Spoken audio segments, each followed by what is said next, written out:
Então, de fato, amanhã se comemora a Reforma Protestante e eu ia perguntar para vocês o que ia ser comemorado, mas o irmão perguntou, os irmãos acertaram. Mas pergunta então, por que Reforma Protestante? Por que esse nome Reforma e Reforma Protestante? O que você acha? Porque o movimento ganhou esse nome, Reforma Protestante.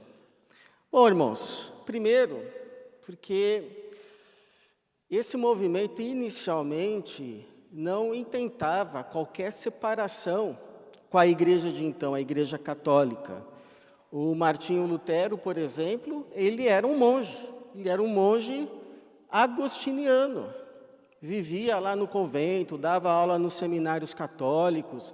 A intenção dele não era formar uma nova igreja, igual acontece hoje. Qualquer discussãozinha na igreja, tem gente saindo querendo fundar a igreja dele. Naquele tempo, não. O Lutero queria, era reformar a igreja que ele, inclusive, amava. Nasceu na igreja, cresceu naquela igreja e queria ver aquela igreja mais próxima daquilo que ele entendia ser as verdades bíblicas, especialmente as do Novo Testamento. Isso aconteceu também com o John Wesley. John Wesley, ele nunca quis fundar a igreja metodista. O que ele queria era a santificação, o avivamento da igreja anglicana. A igreja da qual ele era membro, que ele fazia parte.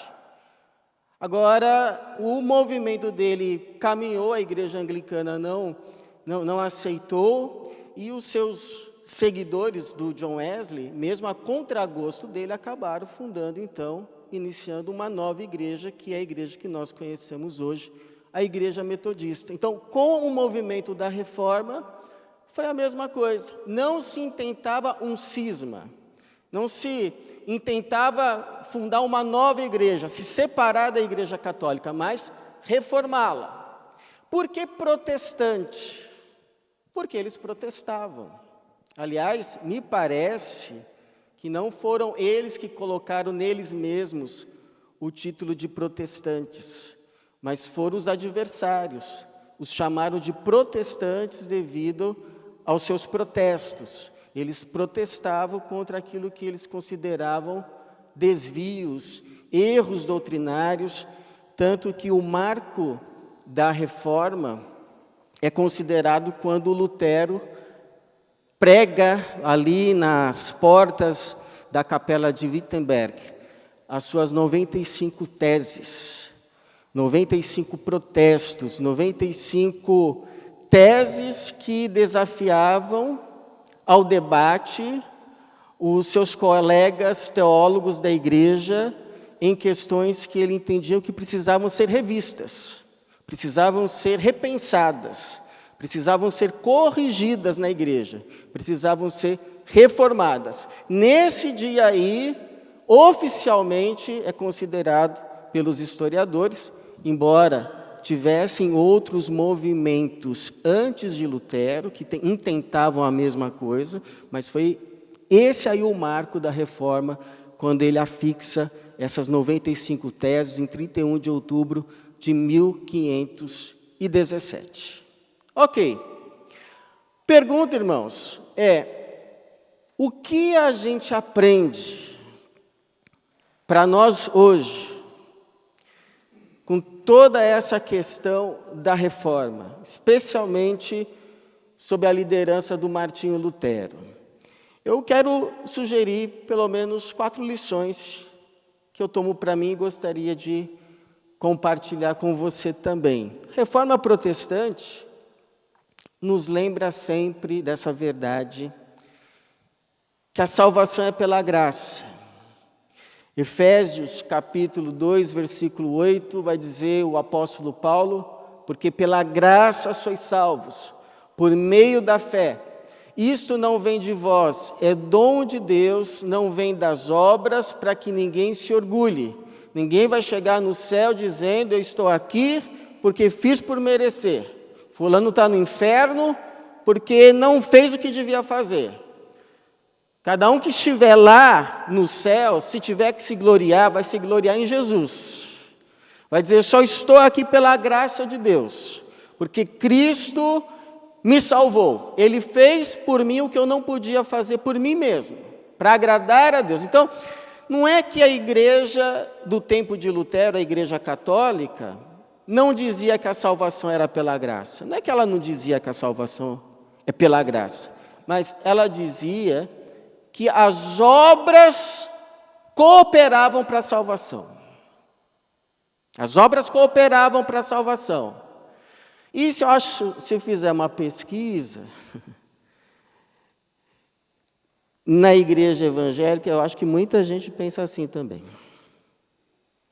Mas era isso que a igreja dizia, as obras cooperam para a salvação. Não só as obras da própria pessoa, mas as obras de outros, por ela. Então, por exemplo, tinha a venda das indulgências. O que eram as indulgências? Era tipo assim, um documento que você poderia comprar da igreja, e esse documento assegurava o perdão dos pecados. De uma pessoa, por exemplo, que estivesse no purgatório. Então, inclusive, alguns pregavam que quando você pagasse a indulgência, no momento que a moeda batesse ali no fundo do gasofilácio, que houvesse aquele som trim, a alma imediatamente ia para o céu. Então, é claro que os reformadores protestaram contra isso. Por exemplo, a tese número 27, lá das 95, do Lutero, dizia assim, pregam futilidades humanas, quantos alegam que no momento em que a moeda soa ao cair na caixa, a alma se vai do purgatório.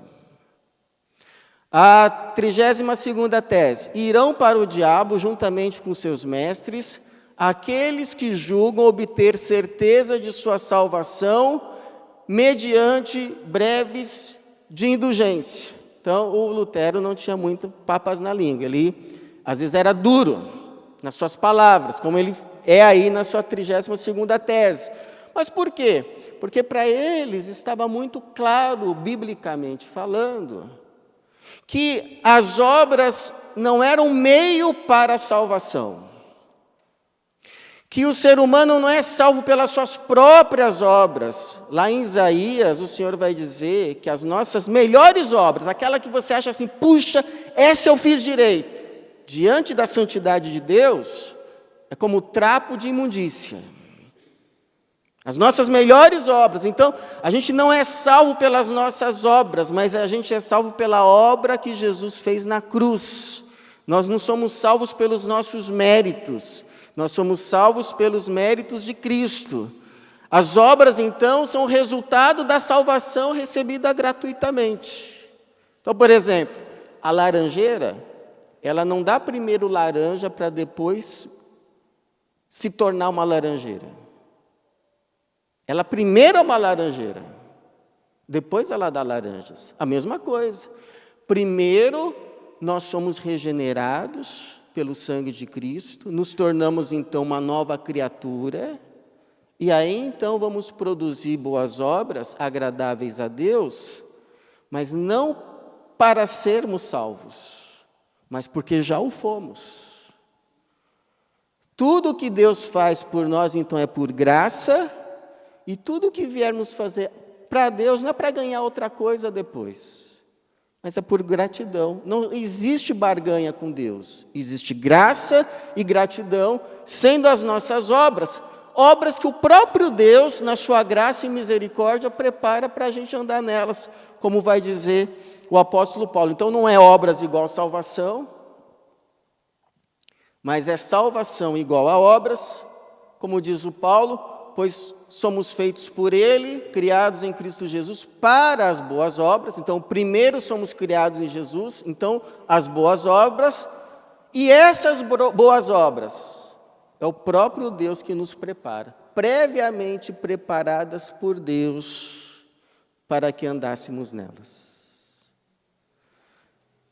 Então, eu costumo dizer assim, amanhã quando você acordar, ore, Senhor, me ajude a andar nas boas obras que o Senhor já preparou de antemão para eu andar nesse dia.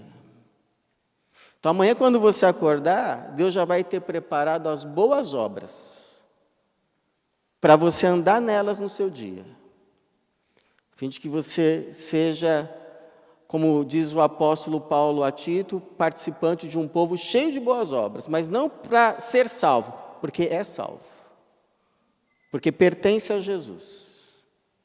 E Ele vai então preparar essas obras para andarmos nelas.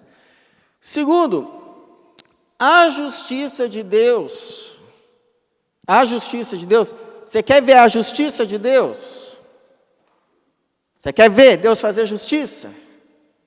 Então olha para a cruz. É lá que a gente vê a justiça de Deus. Porque essa frase, a justiça de Deus, perturbava o Lutero. Por que perturbava o Lutero? Porque o Lutero era uma pessoa consciente. Ele sabia da sua incapacidade de agradar a Deus. Ele, inclusive, teve um pai bem severo, que lhe castigava muito. Ele sabia que, proporcionalmente falando, também não conseguiria agradar o Pai Celestial. Ele sabia que ele ficava aquém. Por mais que se esforçasse, ele sabia que pecava. E que o pecado gera morte, e que o pecado traz a ira de Deus, ele sabia que ia ser condenado. Então, quando ele ouvia a frase, a justiça de Deus, Deus vai fazer justiça. Deus vai me condenar. E aquilo perturbava. Diz os seus biógrafos que ele chegava a se confessar várias vezes no dia.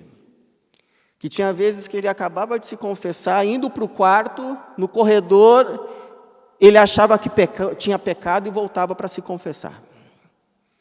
Então ele vivia nesse tormento, até que um dia ele vai ler Romanos 1,17, e aí, iluminado pelo Espírito, ele lê assim: pois a justiça de Deus se revela no Evangelho, de fé em fé, como está escrito, o justo viverá pela fé. Aí o que ele entendeu? Ele entendeu que Deus fez justiça, sim, porque Deus não deixa nenhum pecado impune. Lá em Naum vai dizer que o Senhor não toma o culpado como inocente. Deus não fecha os olhos, Deus não faz vistas grossas. Deus não diz assim: não, você errou, você pecou, mas deixa isso para lá. Não, o pecado vai ser punido. Não vai ter nenhum pecado que não vai ser punido, nenhum. Deus é justo. Porém, Ele, na sua soberania, decidiu punir todos os pecados, não deixar nenhum impune, mas punir todos, não em nós pecadores, mas na pessoa de Jesus Cristo, nele mesmo, na pessoa do seu Filho Jesus. Por isso que o Paulo vai dizer assim: porque todos pecaram, destituídos estão da glória de Deus, sendo justificados gratuitamente por sua graça, por meio da redenção que há em Cristo Jesus, a quem Deus ofereceu como sacrifício propiciatório, ou seja, como aquele que recebeu a punição, por meio da fé, pelo seu sangue, para a demonstração da sua justiça. Então, quando você olha para a cruz, você vê duas coisas. Primeiro, como Deus é justo, porque Deus não deixou de punir nenhum pecado. E segundo, a graça dele, como Deus nos ama, porque Ele decidiu punir tudo nele mesmo, na pessoa de Jesus, a fim de pagar aquilo que nenhum de nós podia pagar.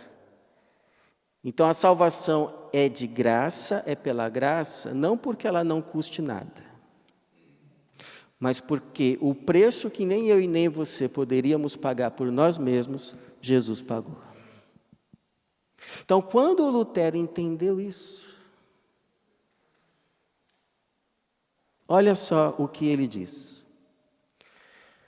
Senti que havia nascido de novo e que as portas do paraíso me haviam sido abertas. As escrituras todas tiveram um novo sentido e, a partir de então, a frase, a justiça de Deus não me encheu mais de ódio, mas tornou-se indizivelmente doce em virtude de um grande amor. Então eu te pergunto, você crê que lá naquela cruz Jesus recebeu a condenação por todos os seus pecados? Então as portas do paraíso se abriram para você também. Que é isso? É esse o plano de Deus. Eu vou punir todos os pecados, mas em mim mesmo, na pessoa do meu filho, para que essa salvação seja oferecida gratuitamente para quem crer nele. Então, no momento que você creu, recebeu esse dom do crer, você é perdoado e salvo não pelos seus méritos, mas pelos méritos de Jesus na cruz. Louvado seja o nome de Jesus, por toda a obra que Ele fez por nós. Então, um Deus como esse a gente consegue amar. Porque Ele nos amou primeiro. Não é isso que Paulo diz? Que nós amamos a Deus porque Ele nos amou primeiro. Então, eu oro para que Deus abra os nossos olhos, para que a gente perceba o quanto Ele nos amou. Porque é quando a gente percebe o quanto Ele nos amou, que a gente verdadeiramente o ama. Terceiro, a salvação é pela graça, mas o caminho com Jesus tem um alto preço.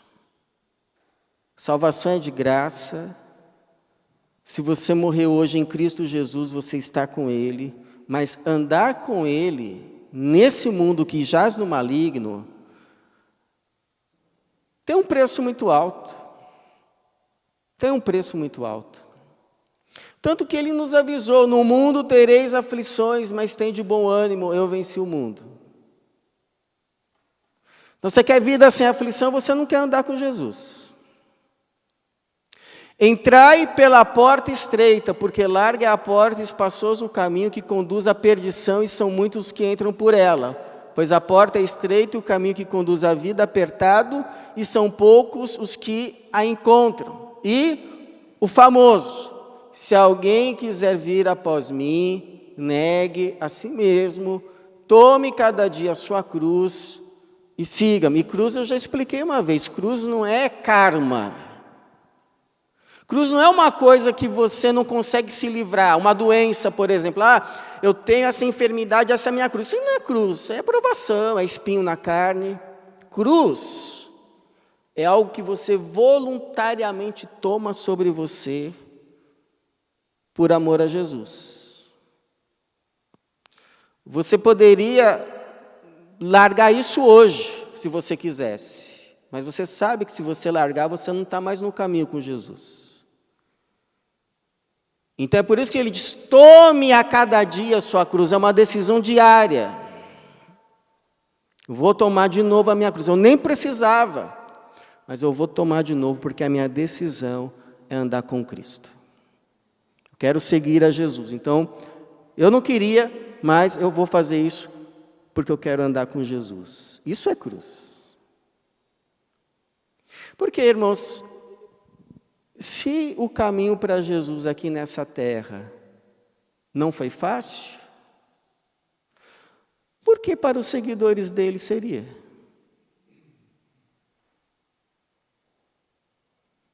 Não seria estranho um seguidor de Jesus só se dar bem nesse mundo?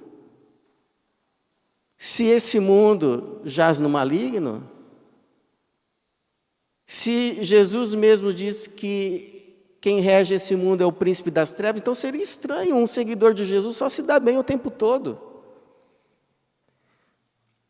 Então, seguir Jesus vai ter um preço. Se é para seguir Jesus mesmo, vai ter um preço. E o Lutero aprendeu isso. Porque você acha que ele escreveu lá as 95 teses, aí todo mundo aplaudia, é isso mesmo, tá certo, vamos mudar a igreja, né? Vamos corrigir os erros, que nada. Tinha um monte de interesses, ele foi perseguido, foi ameaçado de morte, já tinha gente sido morta antes dele, aí ele recebe uma convocação do imperador para se apresentar lá na cidade de Worms, e ele sabia que ele podia ali, como outros foram, ser julgado de forma imprópria, injusta e ser condenado à fogueira. Ele sabia, mas ele foi. E aí lá chegando, disseram para ele, você se retrata de tudo que você disse, de tudo que você pregou, de tudo que você ensinou? E aí o temor do Lutero não era ser condenado. O Lutero era uma pessoa que temia Deus. O temor do Lutero era pecar. Porque se ele falasse que não se retratava, ele estava indo contra duas autoridades que ele entendia tinham sido, de fato, outorgadas por Deus. A autoridade da igreja, na figura lá do Papa, e a autoridade do imperador. Então ele tinha que pensar muito bem no que ele estava fazendo, porque ele ia se rebelar contra essas duas autoridades. E aí ele pede então um dia para pensar, e aí no outro dia ele volta, a cidade toda, muitos se reúnem, para ver qual que seria a resposta. Aí quando se faz aquele imenso silêncio, lhe perguntam novamente, você se retrata de tudo que você escreveu e disse? Aí a resposta dele, não posso, nem quero retratar-me de coisa alguma, pois ir contra a consciência não é justo nem seguro. Deus me ajude. Amém. E aí fica a pergunta, né? Por que quando Lutero fala isso, ele não recebe então a condenação da fogueira, como por exemplo Jan Hus? Jan Hus foi um reformador antes do Lutero, mas o Jan Hus foi condenado à fogueira. Jan Hus era um tcheco reformador, morreu na fogueira, condenado como um herege. Condenado como um herege. Morreu na fogueira, queimado. Por que isso não acontece com o Lutero? Bom, eu entendo que haviam pelo menos duas razões. Uma, haviam autoridades, gente com poder, que tinham interesses políticos e econômicos na reforma. Então, não seja ingênuo achando que o movimento da reforma foi só um movimento espiritual, de fé religiosa. Dentro do contexto da época, tinha também os seus interesses políticos, tinha os seus interesses econômicos, gente de poder que estava interessada assim na reforma para ver o seu povo, a sua nação, o seu território, a sua área de domínio livre da influência e da exploração de Roma. Então, queria se ver livre de Roma, então proteger o Lutero. Mas eu vejo também um propósito de Deus, que age em todas as coisas para o bem daqueles que o amam, porque nesse tempo que o Lutero ficou exilado, escondido, sabe o que ele fez? Não ficou lá em depressão no castelo, chorando, ó Senhor, te servi tanto, e agora eu estou aqui, exilado, preso nesse castelo.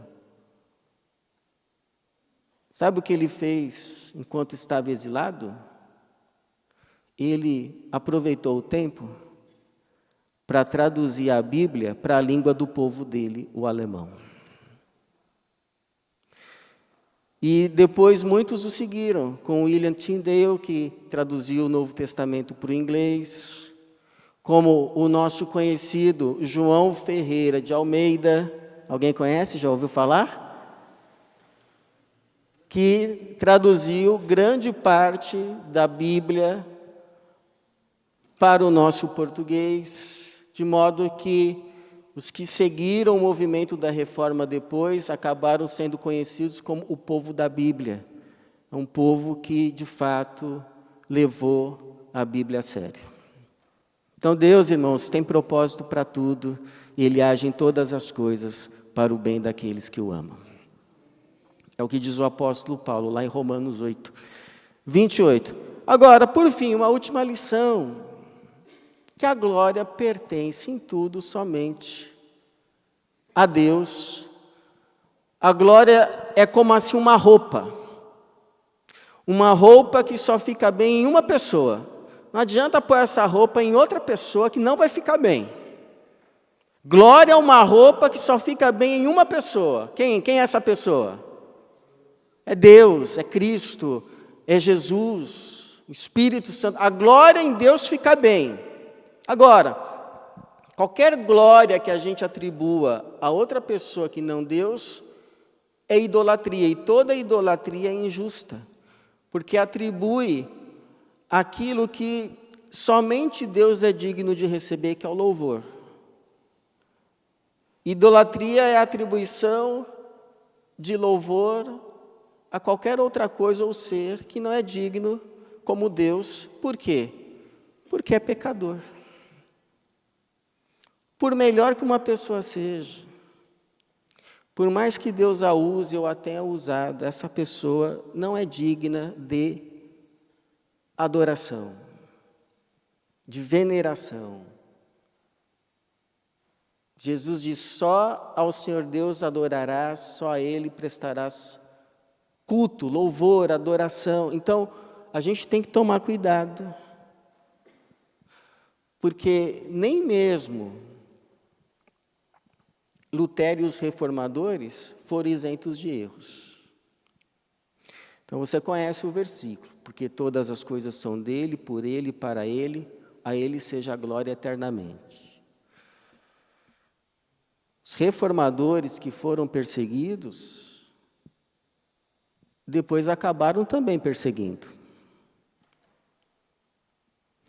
Porque no movimento da reforma, houve grupos que depois que a reforma, os principais reformadores se deram por satisfeitos, houveram ainda grupos que disseram assim: não, a gente precisa reformar mais. Não está completa a reforma. E aí começou a haver atrito. Então, por exemplo, lá em Zurique, existe um rio chamado Limate. E aí, uma placa. O que está escrito nessa placa? Aqui no meio do rio Limate, Félix Mans e 5 outros anabatistas foram afogados em uma plataforma de pesca durante a reforma de 1527 a 1532.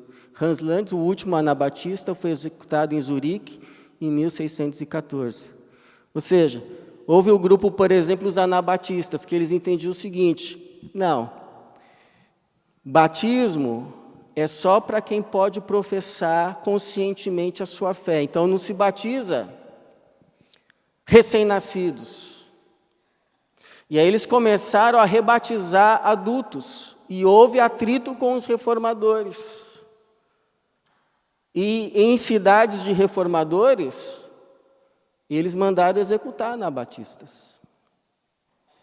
Então, é por isso, irmãos, que embora os batistas tenham as suas raízes também na reforma, e um dia a gente pode conversar sobre essas raízes, embora os batistas também tenham as suas raízes na reforma, é por isso que os batistas comemoram a reforma, mas não tanto assim.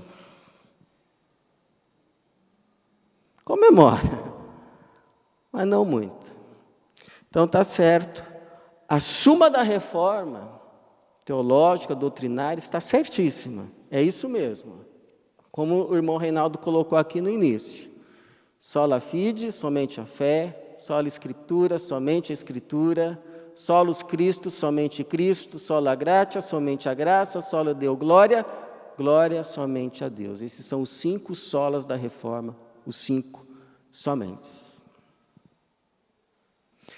Agora tem um pensamento hoje que diz assim: reforma sempre reformando. Eu acho que está certíssimo. Por quê? Porque, irmãos, a Bíblia, a palavra, essa aqui é inerrante. Essa é inspirada. Essa é infalível. Mas a nossa teologia, não. A nossa teologia é uma leitura que nós fazemos da palavra que é inspirada, é infalível e é inerrante. Mas ainda que seja uma leitura iluminada, queremos crer assim, ainda assim é uma leitura humana, que pode precisar de revisão sempre que se provar a necessidade.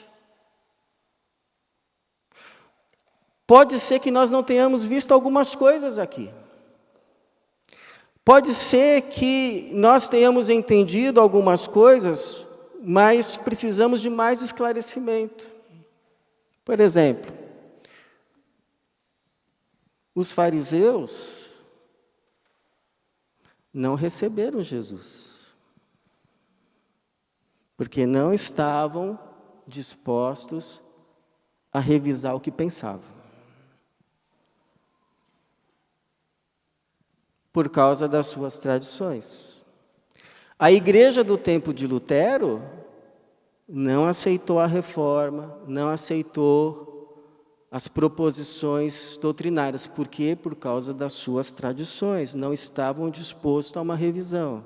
Eu pergunto, isso pode acontecer hoje? Ou nós não temos as nossas tradições? Ou se temos? E como temos? Então, a minha oração, irmãos, é que, em nome das nossas tradições, nós nunca resistamos ao Espírito Santo de Jesus, sempre quando Ele desejar reformar a igreja que é dele. Sempre que Ele desejar corrigir, ajustar a igreja que pertence a Ele, porque Ele que comprou na cruz.